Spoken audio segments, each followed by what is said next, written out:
Bonjour et bienvenue dans Dissolution.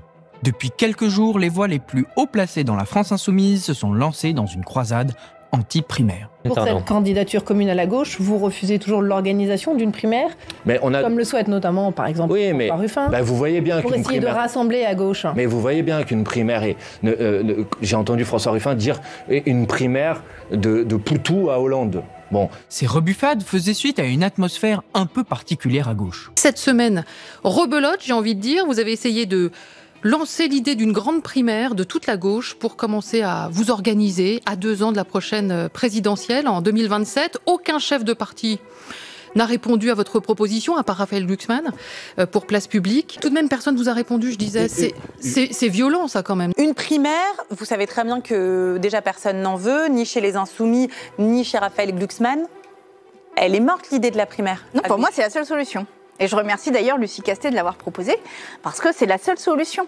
C'est une primaire et il faut en accepter l'augure et le résultat. Il est difficile, en écoutant ça, de ne pas penser au PS et à son congrès qui approche. Le 27 mai, les militants votaient pour les textes d'orientation portés par les 3 candidats à la tête du PS. Olivier Faure, candidat en tête, a vu sa motion soutenue par plus de 42% des votants, suivi de près par Nicolas Meyer-Rossignol à 40% des votants. Bref, le troisième homme de cette affaire, qui a obtenu près de 18% des suffrages, Boris Vallaud, a les clés du camion. Celui qu'il soutiendra sera premier secrétaire. Et ça a un impact considérable. Pour Nicolas Meyer-Rossignol, une primaire à gauche, c'est non. Il veut une alliance immédiate avec Raphaël Glucksmann. Mais avec Olivier Faure, la tentative d'une union à gauche plus large reste envisageable. Alors aujourd'hui, on va parler des sujets difficiles. L'union à gauche, les primaires et la démocratie interne des partis. C'est un bon moment pour le faire, loin de tous les prochains enjeux électoraux. On pourra se concentrer sereinement sur les questions de fond. Et les enjeux sont de taille. Quelle est la bonne stratégie pour faire gagner la gauche en 2027 ? Les désaccords sont nombreux et très intenses. Et comme à chaque fois qu'on parle de politique, les arguments sont de plus ou moins bonne foi. Mais c'est pas parce qu'une question est sensible et difficile qu'il faut regarder ailleurs en espérant que le vent tourne. C'est au contraire un signal pour analyser, décortiquer et évaluer les différentes thèses en présence. Après ce joyeux exercice d'autocritique en bonne camaraderie, on se penchera sur la commission d'enquête Betaram et les témoignages assez particuliers d'Elisabeth Borne et de Ségolène Royal. On ira enfin faire un tour à l'Assemblée pour voir comment macronistes, frontistes et républicains vont main dans la main pour assassiner nos abeilles et empoisonner nos campagnes. Et tout ça, c'est dans ce nouveau numéro de Dissolution.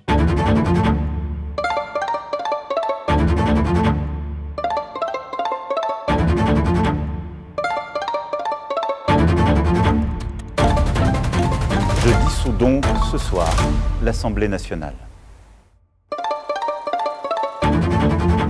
On va pas se mentir, parler de l'union à gauche, c'est à la fois le sujet favori des militants et en même temps celui qui divise le plus. Non mais surtout Ruffin, il a dit ça, il a dit faudrait faire ça et je gagnerai. Voilà. Donc en fait il s'est créé son petit truc en disant bon bah voilà. C'est le titre de Libé qui est assez fort quand même. On va jouer au Monopoly et je fais la banque aussi. Ah ouais. Bon. Ouais, vous savez, vous avez la référence, hein, c'est le titre de Libé d'hier. Hein, je suis pour une primaire et je la gagnerai. Voilà, c'est vrai que c'est. Oui. Ouais, pourquoi pas. Audacieux. C'est Philippe pour le coup, qui vient de dire je suis pour une primaire et je la gagnerai. Ah oui, on va extraire ça sur les réseaux sociaux.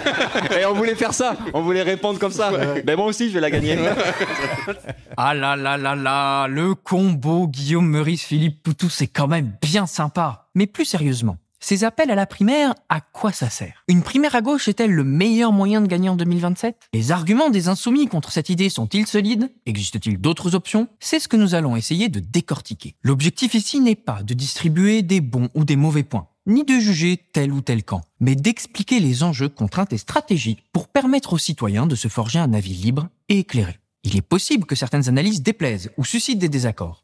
N'hésitez pas à en débattre en commentaire car la démocratie progresse par le débat et non par les accusations fratricides. Ceci posé, regardons maintenant ce qu'est une primaire et à quoi elle peut servir. Une primaire, c'est un système pour départager plusieurs candidats qui veulent se présenter à une élection. Plutôt que de laisser ce choix aux seuls dirigeants du parti, on le soumet à un groupe plus large, comme les militants ou même les citoyens. L'idée, c'est de rendre le processus plus démocratique en donnant plus de pouvoir aux votants et moins aux appareils de parti, à un moment où ces derniers sont de plus en plus critiqués. Mais derrière cette idée séduisante, il y a des questions plus compliquées. Qui peut se présenter à la primaire ? Sur quel programme ? Qui a le droit de voter ? Et surtout, qui organise tout ça, parce que c'est souvent sur ces questions que tout se joue. Les primaires, de base, c'est pas une pratique française mais américaine. Et ça change tout parce que les partis aux États-Unis ne fonctionnent pas comme chez nous. Là-bas, la politique est dominée par 2 grands partis, les républicains et les démocrates. Les primaires sont leur façon de choisir quel candidat ils envoient à la présidentielle. Ce système fonctionne quand on a 2 partis qui se partagent le pouvoir. La primaire ne sert pas à légitimer un camp, mais à choisir quelle version de son parti on veut voir affronter l'adversaire au second tour. Des primaires, on en a fait en France, mais avec des résultats mitigés. Il y a eu celle de 2011 qui a mené Hollande au pouvoir, puis celle de 2017 avec Hamon, Jadot et Fillon, et celle de 2022 avec Jadot, Hidalgo, Pécresse et Taubira. Aucun candidat désigné par une primaire depuis 2011 n'a atteint le second tour de la présidentielle. D'où la réputation de machine à perdre. Surtout qu'à gauche, ces primaires ont souvent été semées d'embûches. Je suis profondément attaché au respect des engagements pris. Benoît Hamon est désormais le candidat de notre famille politique. Et il lui appartient de mener à bien la belle mission du rassemblement. Je pense qu'il ne faut prendre aucun risque pour la République. Et donc, je voterai pour Emmanuel Macron. Mais toutes les primaires ne sont pas des machines à perdre. À bien des égards, l'élection de la présidence des Républicains a été une forme de primaire à peine déguisée. Le choix Retailleau n'est pas très surprenant. Très droitier, il pourra chasser sur le terrain du Rassemblement national pour aller récupérer les sarkozystes déçus. Issu des rangs de la droite sénatoriale, son ancrage local lui donnera toutes les latitudes nécessaires pour organiser les municipales, que les Républicains construisent comme un enjeu central pour le leadership politique à droite. Ministre surtout, il est le rêve des gens de droite, névrosé sur l'identité et hystérique sur la sécurité. Il est le visage d'une droite qui se bat et fait pencher le gouvernement encore plus à droite. Cette élection était la première étape pour LR, qui préfère garder la main sur son candidat plutôt que de participer à une primaire transpartisane. Ils veulent leur poulet en tête, quitte, si ça ne marche pas, à négocier ensuite des postes dans le cadre d'une alliance comme ils le font actuellement. La question, ce n'est donc pas tant de savoir s'il faut des primaires, mais de quelles primaires parle-t-on et pourquoi faire ? La primaire proposée, sur le modèle de la primaire populaire de 2022, serait une organisation extra-partisane destinée à rassembler le plus largement possible les forces de gauche. En effet, il parle de primaire Geyser, qui servirait à légitimer la gauche en organisant un scrutin démocratique et fortement médiatisé. Est-ce que vous maintenez votre proposition d'une primaire Geyser ? Oui, alors je dis primaire Geyser, primaire de débordement, parce que pour moi, le sujet est moins celle du départage, de se dire, voilà, c'est un tel ou une telle qui va être candidat pour la gauche, que de se demander comment on fait pour retrouver les gens par millions. Comment on fait pour que les 9 millions de votants du 7 juillet, ils aient à nouveau la main et qu'on puisse entendre leur voix. Il ne s'agit pas simplement de choisir le candidat d'un parti. La primaire vise surtout à fabriquer l'union à gauche en contraignant la désignation du candidat à la présidentielle. Avec un candidat commun, les partis devront faire front commun. Cette proposition prétend répondre à la volonté d'un peuple de gauche, fatigué des querelles politiciennes qui souhaitent une gauche unie face à la montée du nazisme. Quand on arrivait et qu'on voit que on a un vrai enjeu de l'arrivée de l'extrême droite qui est vraiment flippant, notamment pour les organisations climat dans lesquelles je suis, mais aussi pour les populations les plus stigmatisées, les plus précaires. On se dit, ok, peut-être qu'on va faire un pas de côté, et mettre un petit peu de l'eau dans notre vin, et peut-être se mouiller un petit peu plus. Mais derrière ces bons sentiments, l'enjeu est d'accepter une primaire qui retire aux partis leur marge de négociation. Par exemple, le PC ou les écologistes ne seront pas en position de négocier le retrait de leur candidat contre des postes ou des sièges. Ils devront accepter l'hégémonie du candidat désigné. Paradoxalement, la primaire, en donnant une légitimité importante à son vainqueur, peut affaiblir la diversité partisane et n'est donc pas forcément le processus le plus démocratique. Le principe des primaires appelle donc quand même une série de remarques. Le collectif Victoire Populaire, François Ruffin et Sandrine Rousseau éludent savamment la question du programme. Pardon, moi je veux bien que tout le monde se mette à dire je vais être candidat demain à l'élection présidentielle, mais peut-être que ce serait bien qu'on réponde à la question de pour faire quoi ? C'est quoi le programme de Raphaël Glucksmann? C'est quoi le programme? C'est quoi leur programme? Ils en ont pas. Donc nous, on a un programme, on l'a mis sur la table. Autour de ce programme, on a réuni toutes les formations politiques de gauche, c'était la NUPES et ensuite le nouveau Front Populaire. Donc je considère que si ce programme a pu réunir tout le monde à l'élection législative, je vois pas pourquoi ce programme pourrait pas réunir largement à l'élection présidentielle. Encore une fois, la primaire donnera une légitimité accrue aux préférences programmatiques du candidat arrivé en tête, même si un contrat minimal de programme est signé. Que pèsera ce contrat face au baptême populaire? Pas grand-chose, on le sait. On pourrait même se retrouver dans une situation paradoxale où le candidat arrivé en tête aurait des préférences politiques rejetées par la majorité des votants, tout simplement parce qu'il serait le moins repoussoir parmi les candidats. Bref, c'est le problème classique des présidentielles où on vote pour celui qu'on craint le moins. Cette idée de primaire qui relierait la gauche de Mélenchon à Hollande fait fi des désaccords idéologiques profonds qui ne sont pas négligeables. C'est au cœur des objections des Insoumis. Ils ne peuvent pas faire campagne pour un programme de Hollande ou de Glucksmann s'ils venaient à gagner. Ce serait une trahison de leurs principes fondamentaux et, en toute honnêteté politique, ce n'est pas possible. De la même manière, il ne faut pas prendre les gens pour des imbéciles. Moi, si je vous disais on va participer à une primaire et qu'à la fin c'est François Hollande qui gagne la primaire, moi je suis en désaccord avec François Hollande, je ne vais pas faire la campagne présidentielle de François Hollande. Ce n'est pas possible, donc quoi ? LFI participerait mais ne reconnaîtrait le résultat que si elle gagnait ? À l'inverse de Valls, les Insoumis ont au moins l'honnêteté de ne pas faire un serment qu'ils pourraient ne pas tenir. Moi, je veux bien qu'on dise que la démocratie, elle est en difficulté, en danger en France, que les gens sont de plus en plus éloignés de la politique, mais peut-être que le fait qu'on vote pour un programme et qu'un an plus tard, il y a des gens qui le mettent à la poubelle, a peut-être une responsabilité dans cette situation. Alors une primaire, pourquoi faire ? L'union entre Glucksmann et Poutou ? Mais à quel prix ? Celui de l'alignement des programmes sur celui de Glucksmann ? Ou celui de la trahison des uns et des autres s'ils perdent ? Ça ne ferait que diviser encore plus la gauche. Quand on regarde l'organisation de cette primaire populaire, aujourd'hui appelée Victoire populaire, une question reste ouverte. C'est quoi, Victoire populaire ? Ou plus exactement, c'est qui ? Victoire populaire, on a quand même une histoire assez rigolote avec les partis, puisque notre héritage, c'est la primaire populaire. On a vraiment essayé de rentrer dans le calendrier électoral en se disant, nous aussi, citoyennes et citoyens, on a des choses à dire. On est allé voir les partis politiques en leur disant, en fait, on a eu quand même la chance unique de rassembler 500 000 personnes autour de notre projet. Ces 500 000 personnes, elles ont de toute évidence envie de continuer à se mobiliser. On est une pièce du puzzle, vous êtes une autre pièce du puzzle, qu'est-ce qu'on peut faire ensemble ? Alors déjà, rien que l'ambiance, ça contraste quand même. C'est très bienveillant. On est en train de relancer quelque chose. Est-ce que tu es motivé ? Qu'est-ce qui peut te correspondre à toi ? Donner aux personnes la capacité d'agir et de s'engager, car c'est un cadeau, l'engagement. On nous l'a dit et redit, et c'est vrai. Merci beaucoup. Merci beaucoup. C'est vrai que ça change quand même des plateaux de Pascal Praud, Trigger Warning, Elisabeth Lévy. On a une cinquième colonne idéologique. Rima Hassan défend les intérêts de l'Algérie contre ceux de la France. Le grand danger, c'est qu'ils essayent de travailler avec ces relais, les franco-algériens, dont une partie déteste le régime, faut quand même le rappeler, mais dont une partie adhère à ces thèses anti-françaises. Bon, alors c'est sûr, les militants VP, ça fait pas pareil. Mais malgré tout, la société civile, ça veut tout et rien dire. Emmanuel Macron a fait campagne dessus en 2017. Et c'est une question extrêmement importante. Victoire populaire se présente explicitement comme représentant le NFP. Le NFP, c'est pas seulement des partis, il y avait aussi le côté NFP des partis et NFP de la société civile.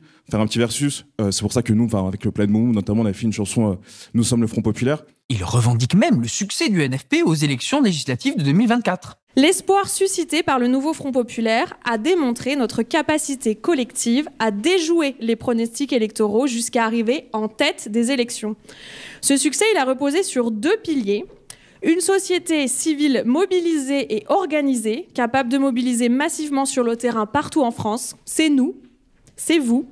Et des partis politiques prêts à coopérer pour élaborer une stratégie commune, plaçant la victoire à notre portée. Savoir qui sont ces gens et ce qui les motive est extrêmement important. Juste dire qu'on est la société civile et qu'on est représentatif, ça ne suffit pas. Il y a des femmes racisées de droite très problématiques. Non mais si vous pouvez me laisser parler, c'est bon. La précédente tentative de primaire populaire à gauche a été un désastre. Taubira, désigné par le vote, a dû se retirer faute de parrainage. À l'inverse, le NFP a réussi parce que les partis ont été sous pression pour trouver un accord de programme, ce que les primaires sont incapables de faire. S'écharper sur des plateaux télé, c'est ce que les partis de gauche ont fait pour les européennes, conçues comme des mini-primaires. Comme on s'en souvient, Glucksmann s'est servi de la légitimation démocratique de cette proto-primaire pour essayer d'asseoir ses volontés hégémoniques à gauche, en exigeant un cap clair et en posant ses conditions. Il faut un cap clair, on va pas faire la NUPES là.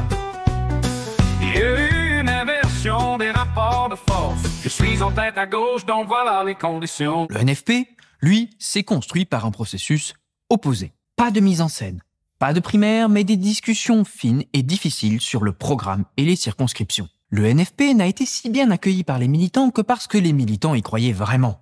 Ce n'était pas un accord minimaliste vidé de toute substance politique. C'était un accord raisonnable pour un programme de rupture. Il a demandé des concessions à tous les partis, qui, En échange, ont pu garder des éléments programmatiques chers à leurs militants. Le NFP n'est pas tombé du ciel. Et si les victoires populaires n'y sont pas pour rien, le gros du travail a été abattu par les partis eux-mêmes. On se souvient de l'angoissante attente des accords de programme et de circonscription. Le succès du NFP vient de la capacité des partis à convaincre leurs militants et des militants à convaincre les partis. Les militants insoumis, écologistes et socialistes ne feront jamais confiance à des propositions venues d'un bureau obscur, composé de gens inconnus et non élus. Et c'est là que la situation se complique. Les deux principaux partis de gauche, le PS et LFI, n'ont pas manifesté leur intention de participer à une telle procédure. Et une primaire sans eux, ça n'a pas de sens. On l'a vu. Les objections de fond à la primaire sont sérieuses. Mais il faut aussi rester lucide. Les discours politiques sont toujours stratégiques et intéressés. Si le PS évite le sujet des primaires, c'est évidemment à cause de son congrès. Il attend de voir. Mais c'est aussi sans doute parce qu'il vise les municipales, espérant, à l'image des Républicains, imposer ce scrutin comme une épreuve de vérité. La manœuvre est classique, mais elle n'est pas sans risque. Les municipales mobilisent beaucoup moins que les présidentielles ou les législatives, et les résultats risquent de ne pas refléter les véritables rapports de force. Les perdants des municipales ne seraient pas plus convaincus et chercheraient malgré tout leur revanche à la prochaine élection. Bref, c'est la division assurée. De l'autre côté, si LFI refuse l'idée d'une primaire, ce n'est pas uniquement pour des raisons de principe. Il s'agit aussi clairement de vouloir imposer leur propre candidat. Il y aura une candidature à la France Insoumise. Vous savez, il n'y a pas de mystère. Nous, on a dit depuis le début que les Insoumis, on considère qu'en ayant fait 22% des voix à l'élection présidentielle, en ayant aujourd'hui le groupe parlementaire à l'Assemblée nationale le plus nombreux, c'est notre responsabilité de proposer une candidature. Quoi qu'ils en disent, la manœuvre ressemble beaucoup à un début de résurrection mélenchonienne, même s'ils s'en défendent ardemment. Donc selon vous, le fait que Jean-Luc Mélenchon ait fait 22% il y a 3 ans, ça suffit à le légitimer comme le candidat naturel de la gauche en 2027 ? J'ai pas dit Jean-Luc Mélenchon d'abord, j'ai dit que Jean-Luc Mélenchon a fait 22% des voix à la dernière élection présidentielle. Ça veut pas dire qu'il fera à nouveau 22% en 2027. Mais évidemment, sinon ça s'appelle plus des élections. Le leader insoumis avait promis et répété qu'il ne serait plus candidat à l'élection présidentielle. Et je ne suis pas candidat à ma succession. Qu'est-ce qu'il faut que je dise de plus ? C'est dit, c'est clair. Vous ne serez pas candidat, quoi qu'il arrive, en 2027. Vous voulez que je vous signe un papier et si jamais je mets le moindre doute... Allez-y.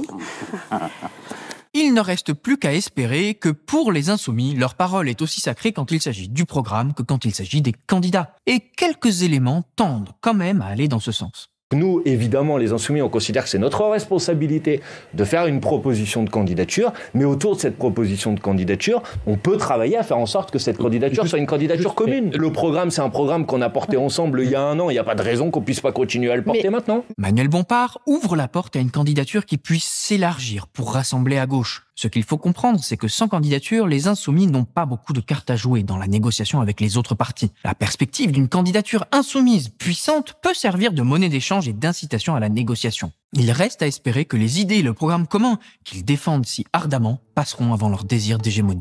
La question de savoir qui organise la primaire est donc cruciale et ne peut se résoudre par une simple revendication de représentativité sans contrôle politique. Choisir comment on va décider des orientations politiques à gauche, c'est aussi un peu choisir les orientations politiques elles-mêmes. Tout est politique. La légitimité politique ne s'autoproclame pas simplement en se disant représentative de la société civile. Si c'était aussi simple, à quoi serviraient encore les élections ou même les contrôles démocratiques ? Bien sûr, donner la parole à une partie du corps social qu'on n'entend jamais, surtout quand elle est invisibilisée médiatiquement, c'est essentiel. C'est même une valeur fondamentale de la gauche, écouter ce qu'on ne voit pas. Mais décider et imposer, ça ne peut reposer sur la seule représentativité. Le véritable contrôle démocratique, c'est de pouvoir choisir par le vote des personnes qui portent des idées.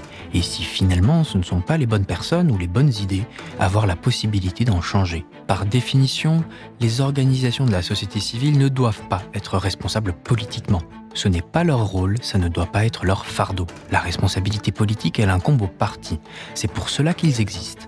Si leurs choix ne nous conviennent pas, on peut leur retirer notre voix. À eux ensuite de se remettre en question et de convaincre à nouveau. Des initiatives comme Victoire Populaire peuvent nourrir et renforcer ce travail de médiation politique. Elles sont utiles parce qu'elles nous rappellent l'impérieuse nécessité de l'unité et parce qu'elles forcent les partis à afficher publiquement leur volonté de coopérer ou pas. La primaire, ce n'est pas la seule option pour construire l'union, mais un moyen parmi d'autres. Elle repose sur la contrainte du rapport de force politique en imposant une solution venue de l'extérieur des partis. C'est une démarche puissante, mais aussi risquée. Elle bouscule les équilibres internes. Elle met les appareils sous pression, mais rien ne garantit qu'elle débouche sur une union solide. La gauche ne gagnera jamais tant qu'elle est prisonnière des divisions que les primaires, bien souvent, ne font qu'exacerber. Pour espérer l'emporter, il faudra plus qu'un simple casting. Il faudra un programme sérieux, construit sur des négociations serrées et des compromis assumés. En politique, l'union ne se décrète pas. Elle se construit, elle se fabrique. Et la primaire, en l'état, ne semble pas le permettre. La stratégie du cavalier seul n'est pas moins dangereuse et problématique. À force de vouloir une plus grosse part du gâteau, le risque est de tout perdre, ce que la gauche ne peut plus se permettre. Toutes ces questions sont évidemment très importantes et on continuera à regarder ça de près. Mais on regardera aussi ce qui se passe chez les macronistes et la droite. Est-ce que ce sera Édouard Philippe qui ira ou aura-t-il un opposant dans son camp ? Gabriel Attal semble s'y préparer. Retailleau, de son côté, semble avoir le vent en poupe. Mais reste à voir s'il parviendra à arracher durablement une partie suffisante de l'électorat RN. Alors, à part la droite et l'extrême droite, savoir qui veut faire perdre la gauche en 2027, c'est un peu la mauvaise question. Tout simplement parce qu'on ne sait pas bien comment la faire gagner la gauche. Il est probable que tous veulent plus ou moins l'union, mais ils ne sont pas d'accord sur le comment, et ils la veulent, bien entendu, à leur avantage. Alors, pour changer de registre et détendre un peu les neurones militants, on va aller écouter Sego taper sur Bayrou, ça fait toujours du bien. La commission d'enquête sur les violences à l'école a continué ses auditions. Ségolène Royal a été entendue et son intervention a été contrastée. Une dernière question pour moi, Madame la Ministre. Le 11 février 2025, à l'Assemblée nationale, François Bayrou, Premier ministre, a nié avoir quelconque connaissance des faits de violence. Il a en revanche, le Premier ministre, indiqué à l'occasion d'une réponse à l'une de nos collègues lors des questions au gouvernement que d'autres savaient au sujet de ces violences, en vous visant vous expressément, ainsi que Madame Guigou. Elle a tiré fort et n'a pas hésité à accuser frontalement Bayrou. C'est quelqu'un qui a quelque chose à se reprocher, mais qui va accuser d'autres, c'est-à-dire qui va se positionner en victime. Donc François Bayrou utilise ce même mécanisme. Et c'est ça qui est insupportable. Deuxièmement, il dit qu'il ne lisait pas la presse locale. Il faut être sérieux. On parle quand même de viol dans la presse régionale. Un président de conseil général, il a la revue de presse tous les jours. Et en plus, c'est passé à la télévision, donc forcément, il était au courant. Elle s'est même offert le luxe de revenir sur l'incident de la gifle. Moi, j'étais très choquée de ce qu'a dit François Bayrou sur la claque. C'est pas un geste de père de famille de frapper un enfant dans le visage. Et c'est pas une claque qu'il donne. Il le frappe. Il le frappe dans une banlieue. Il aurait frappé un enfant au centre-ville au sortir d'une réunion de notables. Elle a montré que derrière ce geste de père de famille se cachait en réalité le patriarcat de droite réactionnaire. Il a été traité de voleur publiquement par François Bayrou. Et à aucun moment, il ne s'est préoccupé de savoir ce que cet enfant allait devenir. Mais il aurait dû l'appeler en lui disant « Bon, je t'ai donné une claque, excuse-moi ». Il s'excuse auprès des parents, il dit « Viens, je vais te faire visiter le ministère, tu vas voir, on va te remettre debout, on va compenser, et tu vas réussir à l'école, tu vas travailler, tu vas devenir quelqu'un de bien, et je vais t'accompagner et je vais t'aider ». Ça aurait été, vous voyez, la juste compensation et la marque de l'attention que l'on porte à un enfant que l'on a si cruellement stigmatisé. Elle a aussi montré que déjà, à l'époque, l'inaction n'était pas une fatalité. Ça m'avait même conduit à recruter une psychologue dans mon bureau de député Hamel de ma circonscription, parce que je ne pouvais pas gérer. Moi, j'avais dit aux parents, aux adultes, si vous avez besoin de conseils, venez. Et un jour, j'arrive, je vois une centaine de personnes, donc les gens étaient venus même des départements voisins. Et je me suis dit, si jamais un jour je suis en responsabilité de pouvoir faire quelque chose, je le ferai. Elle a rappelé l'importance de ces questions, infligeant une magistrale leçon de démocratie au bougon de Matignon. Enfin, il dit que c'est une opération politique. Mais laissez-moi vous dire ce que c'est que la politique. La politique, c'est le fait que quand on monte en responsabilité, on est plus exigeant. Quelqu'un qui devient Premier ministre et qui s'étonne qu'on lui demande des comptes sur la vérité de la parole, mais c'est pas parce qu'on fait de la politique contre lui, c'est parce qu'il est Premier ministre et que les citoyens sont exigeants à l'égard de ceux qui ont la chance d'exercer des responsabilités. Donc si ceux qui exercent leurs responsabilités ne savent plus distinguer le bien du mal, le vrai du faux, leur responsabilité de leur irresponsabilité, la parole des victimes et la parole des criminels. S'ils ne savent plus faire ces distinctions-là, mais alors quelle confiance les citoyens auront dans leurs représentants et dans ceux qui sont censés les représenter et dans ceux qui sont censés les défendre aussi un jour ou l'autre? Mais aucune. Et ça contraste beaucoup avec la posture qu'Elisabeth Borne a tenue lors de son audition. On se rappellera que Borne avait été directrice du cabinet de Royal au ministère de l'Environnement. Comme quoi, les méthodes se perdent parfois de génération en génération. Sans surprise, la Dame de Fer n'a pas été très coopérative avec les députés. Pressée sur le sujet de savoir si elle savait que Bayrou savait, sa réponse a été savamment savonnée. À l'insu de son savoir, elle ne sait pas si c'est à elle de savoir qu'il savait. Enfin, ma troisième question, qui est importante, et je vous rappelle que vous êtes du coup sous serment, le 12 février, quand vous me répondez en commission des affaires culturelles et d'éducation, est-ce que vous saviez à ce moment-là que François Bayrou avait menti devant la représentation nationale et donc n'avait pas protégé les enfants de Betaram? Madame la députée, je vais vous dire, je n'accepte pas que vous disiez que je n'ai pas un mot pour les victimes. Je n'accepte pas. Je n'accepte pas. Par ailleurs, je regrette que vous n'ayez pas été là au début de l'audition. Ça vous aurait évité de reposer les mêmes questions. Je pense, alors je ne sais pas, je ne dois pas m'exprimer clairement. Je pense qu'il y a deux sujets différents. En tant que ministre de l'Éducation nationale, je n'ai pas à me prononcer sur des violences dramatiques. Et ce qui est dramatique surtout, c'est qu'il a fallu lui reposer la question. Je réitère ma troisième question à laquelle vous n'avez pas répondu. Lorsque je vous questionne le 12 février, saviez-vous que François Bayrou avait menti à la représentation nationale et n'avait pas protégé les enfants de Betaram? Je vous remercie. Mais ouvrir quelles archives, Madame la députée? De quoi parlez-vous? Directement, comme c'est le cas d'un Finistère, par exemple, actuellement. Dans le cadre de l'enquête pénale, je comprends pas. Sa désinvolture n'a pas été aussi bien accueillie qu'elle le pensait. Elle a essayé de minimiser l'importance des arguments de la commission en noyant le poisson. Je vous redis très clairement, ce qui a une valeur, c'est les rapports de l'inspection générale.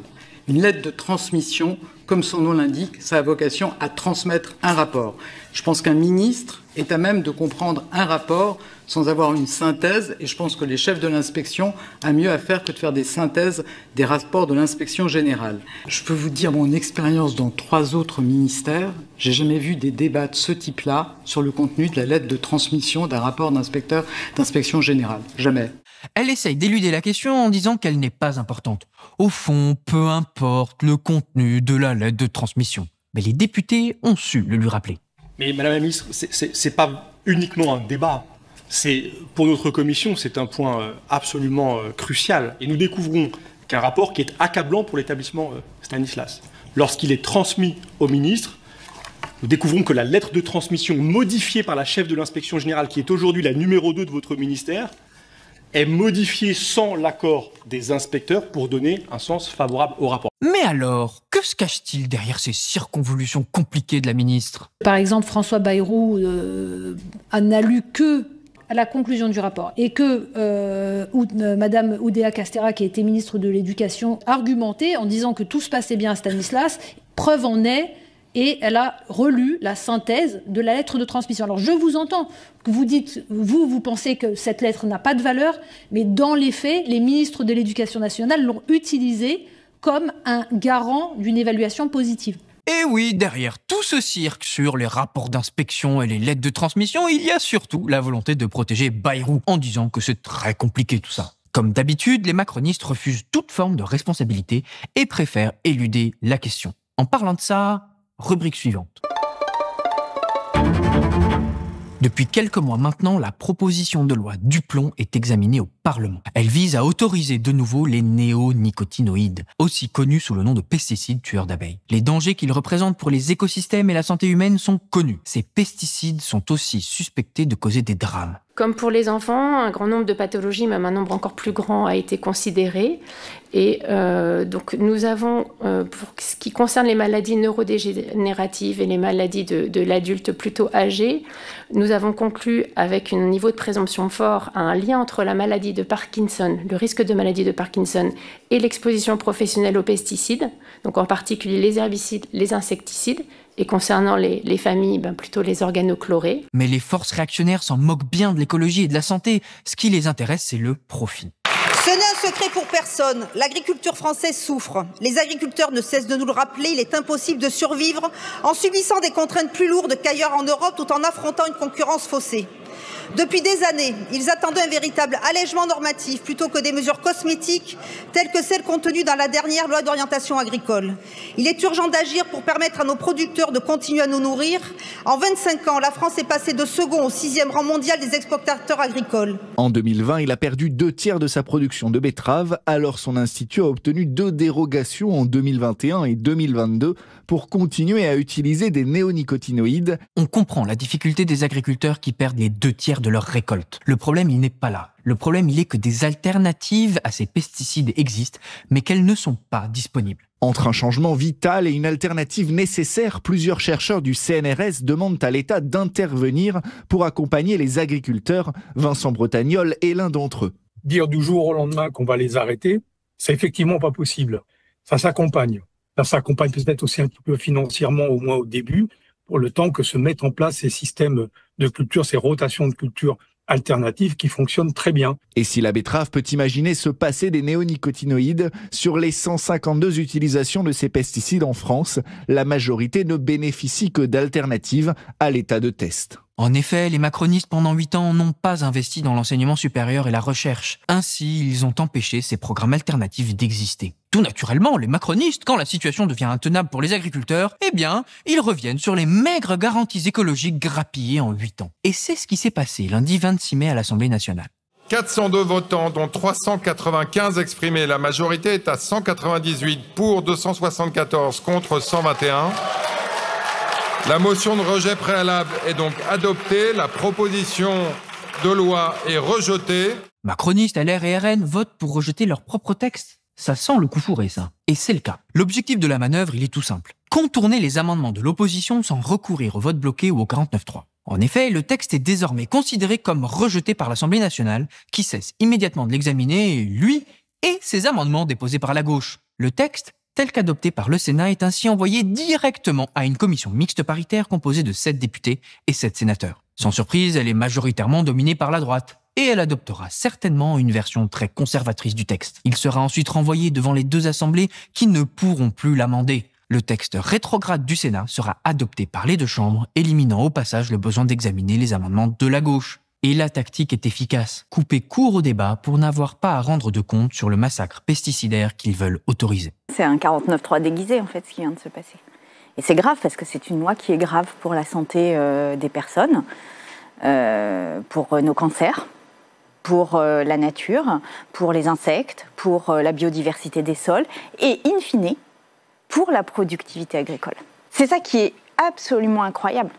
C'est que tuer les insectes par ces produits-là, c'est derrière, dans les années qui viennent, faire effondrer la productivité agricole. Le résultat est sans appel. En piétinant les amendements de la gauche par un coup parlementaire, les macronistes et le reste de la droite s'asseyent à la fois sur la démocratie et sur notre salut écologique. Voilà pour cette fois. Vous retrouverez très vite un nouvel épisode de Dissolution pour décrypter l'actualité politique et parlementaire. N'oubliez pas de liker, de commenter, de partager. Ça permet de diffuser une information libre, indépendante et accessible à tous. Et si vous le pouvez, devenez sociétaire de Blast. Nous avons besoin de votre soutien. Dernier point, à l'heure où nous enregistrons cette vidéo, il reste 38 jours à attendre avant qu'une nouvelle dissolution soit possible. D'ici là, on vous laisse avec cette citation inspirante. La trahison est une moisissure verte et douce comme le duvet. Elle ronge en silence et par l'intérieur. Francis Blanche. C'est de mémoire une phrase de Valls en 2017, avant qu'il trahisse la primaire. Il a dit « Je participe à cette primaire parce que je n'ai aucune intention de la perdre ». Donc, mot pour mot. Mais je crois qu'il a perdu, non ? Il a perdu, il a trahi, voilà. Oui, mais il est ministre, donc il y a un peu d'aigreur de votre part aussi. Il est immortel, mon poulain, tu te tais.